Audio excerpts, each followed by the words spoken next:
Hello everyone, তোমরা সবাই কেমন আছো? আশা করছি সবাই ভালো আছো। আমিও খুব ভালো আছি। তো বেশ কদিন হয়ে গেল তোমাদের বড় ভিডিও শেয়ার করা হচ্ছে না, সেই জন্যই গতকাল রাত্রেবেলায় ভেবে রেখেছিলাম যে আজকে একটা লং ভিডিও শ্যুট করব। সেই মতো সকাল সকাল ঘুম থেকে উঠে পড়েছি। ঘুম থেকে উঠে ঘরের টুকিটাকি কাজ সেরে স্নান করে নিয়েছি। স্নানটা করে এইদিকে চলে এসেছি নয়নতারা গাছ থেকে কটা ফুল নিতে। নয়নতারা গাছটা দেখো কত ঝাঁকড়িয়েছে। নয়নতারা গাছটা কিন্তু বেশি বয়স না, 3 মাসই হবে হয়তো। যাই হোক, এদিকে ফুল নিয়ে এসে ঠাকুর পুজো দিয়ে নিয়েছি। যেহেতু আজকে সকাল সকাল উঠেছি, আগে পুজোটা সেরে নিয়েছি। পুজোটা সেরে এদিকে চলে এসেছি বিছানাটা তুলতে।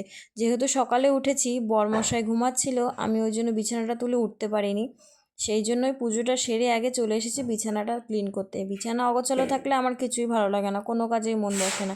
সেই জন্যই আগে বিছানাটা ক্লিন করে নিয়ে তারপরে চলে গেছি রান্নাঘরে। যেহেতু আজকে সকালে উঠেছি, টিফিনও করিনি, আর বরমশাই খেতে আসবে, সেই জন্য আগে রান্নাটা এদিকে চাপিয়ে দিয়েছি। আজকে ভেন্ডি ভাজা করব, ডাল করব আর মাছের ঝোল করব।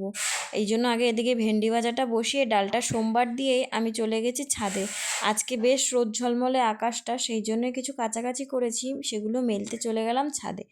এদিকে জামা কাপড় মেলেই আমি ভাবছিলাম যে কখন না বৃষ্টি চলে আসে, সেই জন্য আমি ক্লিপগুলো দেবো কি দেবো না ভাবছিলাম। তারপরে দেখলাম যে না, বেশ ভালোই রোদ উঠেছে, আকাশটা বেশ রোদ ঝলমলে, সেই জন্যে ক্লিপ আটকে চলে গেলাম নিচে। তারপরে গতকাল রাত্রেবেলায় একটু রুটি ভেজেছিলাম আর আলুর দম করেছিলাম, সেটাই ছিল, ওটাই আমি গরম করে খেয়ে নিয়েছি। আজকে যেহেতু সকালে টিফিন করিনি, তো এটাই আমি আজকে ব্রেকফাস্টে করেছি।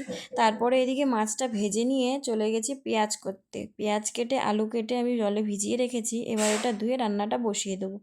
আজকে এই বাটা মাছের ঝাল করব। এই বাটা মাছের ঝাল খেতে আমার বর খুব ভালোবাসে, প্লাস আমিও খুব ভালোবাসি। যাই হোক, তারপরে চলে গেলাম খাওয়া দাওয়া করতে। ভীষণ খিদে পেয়েছিল।